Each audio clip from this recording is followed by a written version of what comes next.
Well, hi guys, it's that time. It's our Monday Miracle Story. I almost messed up and said Bible teaching snippet. No, today's our Monday Miracle Story. I want to talk to you. I've been on a trip. I've been gone almost 2 weeks and I'm on the road. As you can see, I'm in my car. I'm headed back to Tennessee where I live. But I want to talk to you. I was in Wichita Falls, Texas this week, the past week. And a friend of mine that comes to hear me speak, I consider her a friend, she told me about a gentleman who was in the hospital and the doctors could not figure out what was going on with him. And they had done tests and done lots of different things. And he's bleeding from his colon. And they do not know where the blood's coming from, what's going on with him. And so they can't figure out really what's going on. She told me that what they were planning on doing is doing some exploratory surgery and even possibly taking out his colon and putting a bag in.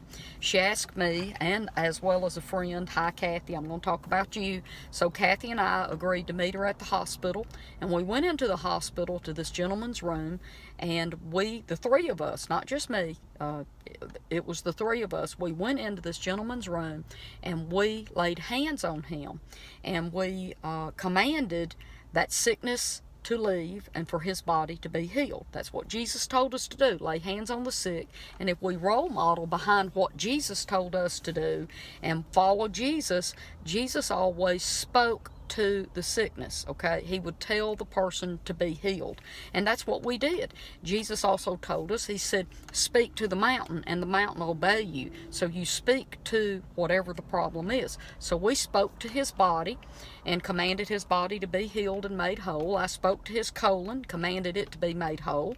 I spoke to the bleeding and told the bleeding to stop, right? Stop. And did you know, the next day she sent me a message and said that the bleeding had not stopped yet and that they were getting ready to move him so they could take him and do this surgery thing at this other hospital. She said, what should we do? And I said, we will speak again. We will speak it out loud again. We're not backing off. We've already commanded his body to do what we've asked it to do, and we're going to hold fast, and we're just going to all three agree again that the bleeding will stop. Well, did you know I got a good report? Of course I did. We received the message, and she forwarded it on to us and told us that the bleeding had stopped and that he was okay. And this is a real short little snippet, I understand that, but I just wanted to tell you, now that's just one of many, many things that I saw all week. I've been gone almost 2 weeks, guys, so you know I have a lot more nuggets that I can give you as far as healing and seeing God in action and healing and moving today. So here's what I want to leave you with.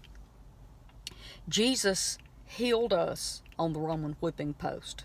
The Bible tells us in 1 Peter 2:23, it says, by his stripes we were healed.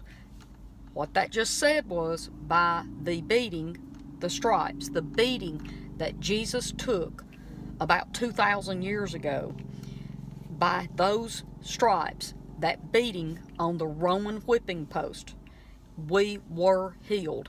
At that moment in time, God paid for your healing and every other person's healing.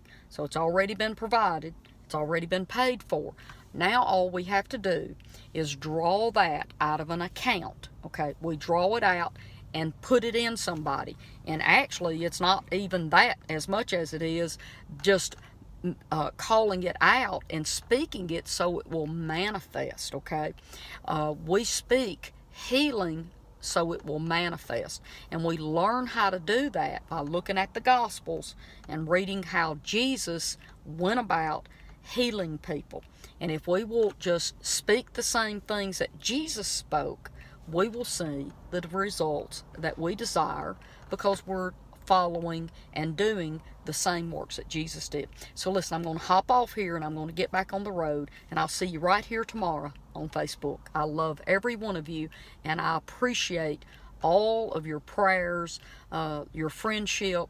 I appreciate you sharing these little Bible teaching snippets so that people can grow up into Christ. That's what the whole goal of God is He made us in His likeness and image. We lost that in the garden. It says Jesus came to save that which was lost, which was our identity, our sonship, our image and likeness of being just like God, being made in his likeness and image. Jesus came to make us in his likeness and image, and everything that I do is focused on me being just like Jesus, because he told me to be like him, and everything I teach is to make you grow up and see yourself looking more like Jesus. That's my heart cry for every single believer. It isn't for you to be a good little Christian. No, it's for you to replicate and be exactly like Jesus, just like he asked us to do. Okay, so that was a long ending, wasn't it? I just got that in my heart and wanted to say that. That is my heart cry to every single believer, is that you will grow up into him being Jesus. My goal is to show you what Jesus looks like right here today, walking this earth, and give and help you understand that, so you can be the Jesus that someone desperately needs to see each and every day of your life. Well, guys, I love you, and I'll see you again right here tomorrow. Bye-bye.